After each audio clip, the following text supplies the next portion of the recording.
whom it is necessary to refrain from eating during the day. So let's say for some reason you have broken your fast, or you um, came into a fasting situation. Let's say you were traveling and then you came back from traveling back to your residence while the fasting is continuing. So what are the rulings for that? We will be discussing today, inshallah. ويجب الإمساك بقية اليوم على من فسد صومه. If a person breaks his fast, it is necessary to abstain from eating for the remainder of the day. This person is also required to make up the day. So, for example, you accidentally broke your fast, and after you have broken your fast, now qada is wajib upon you. It is better for you, or it is mandate for you to continue to stay away from eating, even though you are not able to fast. Now, if you did eat, then is it considered to be a major sin? No, it's not considered to be a major sin, because at the end of the day, you are not fasting. The reason why it is made it compulsory for you not to eat, it's because the type of um, lesson, or the type of image that you will be giving to an individual by eating in the daylight during Ramadan, especially when you're fasting in areas where you have a lot a population of Muslim, and a lot of Muslims are there, and everyone is fasting, and to eat during the day while you're fasting, it's considered to be a very um, sinful act. So in that situation, it is for you to continue to do your stop eating, although you have to make up for the day because you've accidentally broken your fast. So in that situation, it's better for you to not continue eating. وعلى حائض ونفساء طهرتا بعد طلوع الفجر. If a woman becomes pure from her menstrual period or postnatal bleeding straight after the true dawn, then she must refrain from eating for the remainder of the day.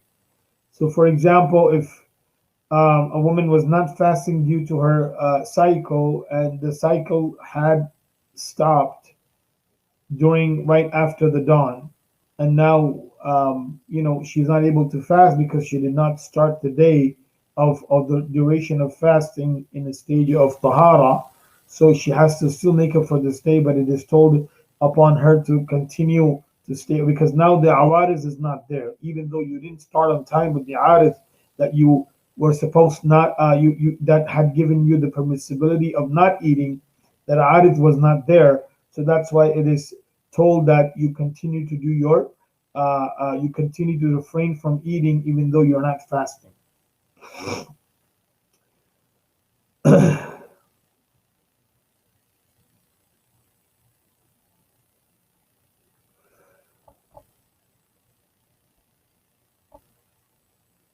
وعلى صبي بلغ وكافر أسلم بعد الطلوع وعليه القضاء إلا الآخرين. If a boy matures after true dawn, or a non-believer accepts Islam after true dawn, they must abstain from eating for the remainder of the day, and they are not required to make up the day, because prior to dawn they were not subject to the command of Allah subhanahu wa ta'ala regarding fasting, while the person in point 1 and point 2 are liable for the day. What is point 1 and point 2? Point 1 and point 2 is the mention about a person who broke his fast, and then a woman going through her menstruation. These are point 1 and point 2. So for them, it is mandatory for them to stay hungry for the remaining day. But however, if a person has come into Islam or became baligh after the tulu', he has to, he can just continue to do his fasting, because at this time the hukum became obligatory upon him. Before that, there was no hukum due to not being able to. It is different between this situation and the first situation. Why? Because in this first situation, the hukum was still there, but there was an obstacle that was making that hukum to come and give his verdict. So that obstacle, when is removed, of course, the hukum comes back in. So that's why the remaining day should stay, but you have to make up for the day. On this situation, the hukum was never there. There was no obstacle. There was no hukum at all due to the condition. So that's why the fasting will start however they are, in whatever stage that they are in, after the or after the daylight has come in and they had a person accepted Islam, or a person became a boy became baligh, or a child becomes baligh. So they have to stay away from eating and drinking for the rest of the day. فصل فيما يكره للصائم وفيما لا يكره وما يستحب. What is disliked when fasting and what is recommended while you're fasting. So the first category is the disliked action while you're fasting. There are 7 things that are considered to be disliked for a fasting person. Number 1, to taste something with no reason is disliked. When you taste something without a reason, then that is disliked. And what can be the reason? If you're cooking food for a lot of people, or you're not confident about the taste of that food. So if you have taste something for a reason and a valid reason, then of course that tasting will not break your fast, nor it will make it makruh. Chewing something without a reason is disliked, and if there is a reason, then you can chew something which doesn't have a flavor. So chewing on a gum is disliked unless there is a reason. So if there is a reason for you to chew on something which doesn't have a taste, as long as the condition is the saliva of the taste of the thing, whatever you're chewing does not go down your throat. If it goes down your throat, then it is considered to be the breaking of the fast. I mean, your fast will no longer be valid. And if you're chewing something that is it doesn't have a taste, then of course it does not invalidates your fast. And if there's a reason, then it's not even disliked. If a person does foreplay with his spouse, then that can be, and he doesn't have a confidence on himself, then that can be a reason of becoming makruh, the fasting becoming makruh. Similarly, gathering the saliva in the mouth and then swallowing it, it's considered to be disliked. So if a person tries to do that to quench his thirst, it's not very hygienic, but if someone does that, then it's considered to be disliked. It is disliked to perform any act which is believed to weaken one from fasting. For example, cupping or any type of other hijama, or giving blood or taking out blood. So anything that can be of a source of weakening your fast, then is considered dislike. Now, if a person knows and has confidence on himself that by me giving my blood or doing cupping while I'm fasting, it's not going to give me any weakness at all, then of course there is no karahiyah in that. And if the weakness is caused, then it becomes karahiyah, disliked. ما لا يكره للصائم. What is not disliked for a fasting person? So there are 9 things that are not disliked when a person is fasting. If a person is involved in foreplay with the confidence that it will not lead towards its breaking of the fast, then of course it's permissible, as the hadith of Aisha radiallahu anha gives the understanding. Rubbing oil or lotion onto your mustache is not disliked during fasting. Well, kuhul, to apply kuhul, eyeliner, on your eyes is not disliked, because there is no direct link between the eyes and the brain, and the Prophet ﷺ applied kuhul while he was fasting.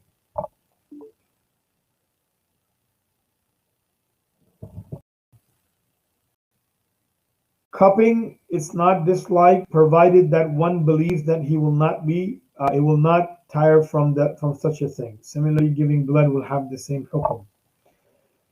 والسواك في آخر النهار بل هو سنة كأوله ولو كان رطبا أو مبلولا بالماء. There is no dislike to use the siwak at the end of the day, rather it is a sunnah, just like it is at the beginning of the day, even if the siwak is moist or wet with water. The Prophet ﷺ would used to use the siwak. He would use the siwak at the beginning of the day and at the end of the day while fasting. And the Prophet ﷺ also said, the siwak is a sunnah, so perform siwak anytime you wish. Imam Shafi'i rahmatullahi alayhi, on the other hand, says that it is disliked in the evening. It does as it does away the blessed effects, while the smell of the mouth of a fasting person, it is dear to Allah subhanahu wa ta'ala, and also resemblance the blood of the martyr. So the smell of the fasting person, Abu Hanifa says, since the smell develops from the stomach and has nothing to do with the mouth, so even though you use siwak, the smell will still be there because it's the emptiness of the stomach. Imam Shafi'i rahmatullah alayhi says, since this smell of the fasting person's mouth is so dear and so great in the sight of Allah subhanahu wa ta'ala, so it should be, and it should be kept to achieve maximum amount of blessings. Again, no one says or claims that the fast will break. It's just about the preference of using it or not. Rinsing the mouth or nostrils for other than wudu, it's not disliked, and neither is taking a bath or dressing in wet clothes to cool down. And the fatwa is issued in the accordance with this view. These practices are not disliked according to Imam Abu Yusuf rahmatullahi alayhi. While Abu Hanifa held that they are disliked. However, it is the view of Imam Abu Yusuf rahmatullahi alayhi which is widely accepted. On the narration of Imam Abu Dawood's Sunan, the Prophet sallallahu alayhi wasallam poured water on his head while fasting due to thirst or heat. And Ibn Umar radiallahu anhu would wet his clothes and wrap himself in them while fasting. So for any reason, if you're feeling hot and due to the heat of the summer while you're fasting, you're allowed to take some measures of cooling your body with water, as long as you do not drink the water, and then it will be permissible for you to use any other measures to be able to keep the heat down and make it easy for your fast. ما يستحب للصائم, that which is recommended for a fasting person. There are three things that are recommended for the observing of the fast of an individual. As-suhur, the first thing is the pre-dawn meal. The Prophet ﷺ said, observe suhoor, for verily there is a blessing in the suhoor. Suhoor فَإِنَّ فِي السُّحُورِ بَرَكَةً. So partaking the suhoor, it's actually it's mustahab, and a person should take it towards the end of the day. So partaking the suhoor, it's a mustahab itself. وَتَأْخِيرُهُ, it's another mustahab. It's to delay the pre-dawn meal to shortly before dawn. It's recommended. The Prophet ﷺ said, three things are from the qualities of the messengers: to break the fast immediately upon sunset, to delay the suhoor, and to place the right hand over the left hand in the prayers. So these are from the Sunan of Anbiya alayhimu salatu wassalam. Now, how much you're supposed to do ta'khir of? Because a lot of people think that ta'khir means at the last second you stop. Ta'khir means that you partake the meal anytime about 20 minutes to 30 minutes before the dawn time. before, let's say if Subh Sadiq is at 5 o'clock, you start your suhoor around 4:30, 4:40, and finish it right before the time starts. It's better to stop 1 or 2 minutes before the time starts rather than going on to the dot just to save yourself. That 1 or 2 minutes would not make it ta'khir, will not make you lose the reward of ta'khir, because ta'khir means to take it towards the end. It's not. It doesn't mean that you take it, you delay it all the way till the last minute, and then you even in the last minute chewing on something or drinking something. وتعجيل الفطر في غير يوم غيم, to be haste in breaking the fast on a day where there is no obstruction or clouds in the sky. So the clear sky, immediately at the time when the suhoor happens, within the next 1 or 2 minutes, you should break your fast. To delay that, it is considered to be makruh if you have done it on purpose. If it's for a reason, then of course it is given permissibility for that. But if it's not for a reason, and you are delaying it for just for the cause of making it extra cautious, then that delaying is not making it extra cautious. It's rather making it makruh for you to delay your fast. Now, what do you actually mean that by delay? When we talk about delay, how would you determine that delay? Because some people say, well, we should wait for a few minutes after the sunrise and stop eating a few minutes before the sun, before dawn. So where do we define the delays or the ta'khirat? So the first thing is to understand that when we talk about delay, it's delaying it from its time. Because back in the days, during the time of the Prophet ﷺ, there were no clocks, so you didn't have the accurate measure of what time is sunset and what time you have the dawn. So those accuracy came later on when things were invented, and later on people started to use clocks and alarm and other methods, which and they are very, very accurate. Their accuracy is very close. So during the time of the Prophet ﷺ, when the Sahaba used to take, and this is why Rasul ﷺ used to tell during the time of iftar, لا يغرنكم أذان بلال, make sure that فكلوا واشربوا حتى, you should not make sure that Bilal radiallahu anhu, the adhan should not deceive you, because there would be an adhan that would happen at the time of suhoor, before after half of the night has passed, and then there will be another adhan at the time of dawn. And the adhan that used to happen at first, this adhan was to those people who are doing ibadah, for them to take rest, and those people who are taking rest, for them to wake up and do ibadah. And this was the community of the Prophet ﷺ, where every individual in every household would dedicate some time towards ibadah during the day and night. So in the household of Medina during the time of the Prophet ﷺ, the ibadat used to carry on throughout the entire day and night.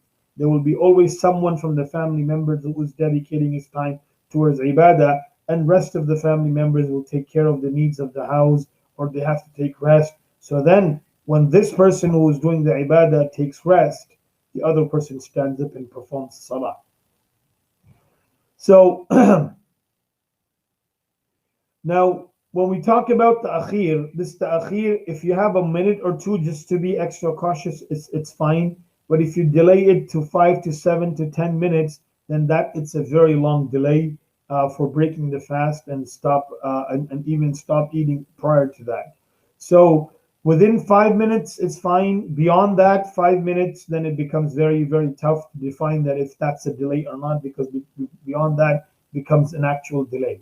So this is why it is recommended that a person should immediately break his fast, and then do his suhoor towards the end of the time, towards the cutoff time where the fasting begins. So now in the next chapter, we're going to be talking about al-awarid. the actions that becomes the obstacle for a person to fast, how and what are they, and so on and so forth. So inshallah we will start there from next week. We ask Allah to grant us the understanding, ability to practice, make it easy for us to understand and practice it when the time comes. Ameen ya Rabbil Alameen. Jazakumullahu khairan. If anybody would like to have a question asked, please, you are welcome to send it to the chat, inshallah.